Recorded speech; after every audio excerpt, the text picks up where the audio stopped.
And not only that, this God disciplines. Every గ్రంథకర్త చెప్తాడు 12:7 ఒక తండ్రి కుమారుణ్ణి శిక్షించినట్లు నిన్ను ఆయన శిక్షిస్తాడు. కీర్తనకారుడు కూడా చెప్తాడు. శిక్షించిన తండ్రి ఎక్కడుంటాడు? పాత రోజుల్లో తండ్రిని ఎలా గౌరవించాలో చిన్నప్పుడే నేర్పించేవాళ్ళు. మాకు ఒక నాయనమ్మ గారు ఉండేవాళ్ళు మా ఉమ్మడి కుటుంబంలో. ఆవిడ 13.5 సంవత్సరాలు బెడ్ రిడను, మంచం మీదే ఉన్నారు. కానీ ఆవిడని ఎప్పుడు మేము చులకనగా చూడాల. మా నాన్నగారు వాళ్ళు ఒక 5గురు వాళ్ళు, అందరం పిల్లలందరం వచ్చినప్పుడు కూడా ఆవిడని నాయనమ్మ గారు అంటే సరిపోదు, నాయనమ్మ గారండి అనాలి. మళ్ళీ ఈ గారు ఉండాలి, పక్కన అండి కూడా ఉండాలి. ఇప్పుడు పిల్లలకి నేర్పించట్లా మర్యాదలో. ఎప్పుడైతే పిల్లలకి తెలియదు, వాళ్ళకి తల్లిని ఎలా పిలవాలో తండ్రిని ఎలా పిలవాలో తెలియదు. ఎప్పుడైతే మిమ్మల్ని గౌరవించడం మీరు నేర్పిస్తారో పక్కింటి ఆంటీ వచ్చినప్పుడు కూడా గౌరవిస్తారు వాళ్ళు. ఇప్పుడు చూడండి, పిల్లలు ఏదైనా సమాధానం అడిగితే సమాధానం ఒకటే వస్తుంది, దాని తర్వాత అంకుల్ అనో ఆంటీ అనో రాదు. ఎందుకంటే వాళ్ళకి మర్యాద తెలియదు.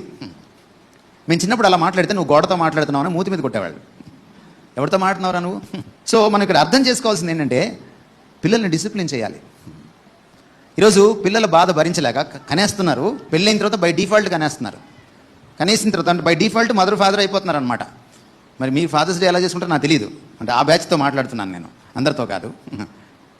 మీకు పిల్లలంటే భారం, మీకు సీరియల్ అంటే పరమిష్టం. అప్పుడు ఎలా? పిల్లలు భారం కాకూడదు మనకి. అందుకని ఏం చేస్తున్నారు? పిల్లలు నోరు మూపించడానికి సెల్ ఫోన్ వాడి చేతిలో పెడుతున్నారు. వాడు నీకంటే బాగా ఆపరేట్ చేస్తున్నాడు సెల్ ఫోన్. వాడు నడక తర్వాత నేర్చుకుంటాడు, ముందు సెల్ ఫోన్ నేర్చుకుంటున్నాడు. వాడికి మాట తర్వాత వస్తుంది, ముందు సెల్ ఫోన్ వస్తుంది. ఇదెంత దరిద్రం ఇది. పోనీ ఇందులో ఏమైనా మంచి విషయాలు ఉంటాయా? 90% దరిద్రమైన విషయాలే. ఇది పెంపకం కాదు, డిసిప్లిన్ చేయాలి దేవుడు. మీరు అనుకుంటున్నారు దేవుడిని చూసి కరుణామయుడు సినిమాల్లో విజయ్ చంద్ర అనుకుంటున్నారేమో, ఆయన స్లో మోషన్లో ఇలా తిరిగి ఒక మాట, స్లోగా ఇలా తిరిగి ఒక మాట చెప్తాడు. అట్లాంటి దేవుడు కాదు ఈయన.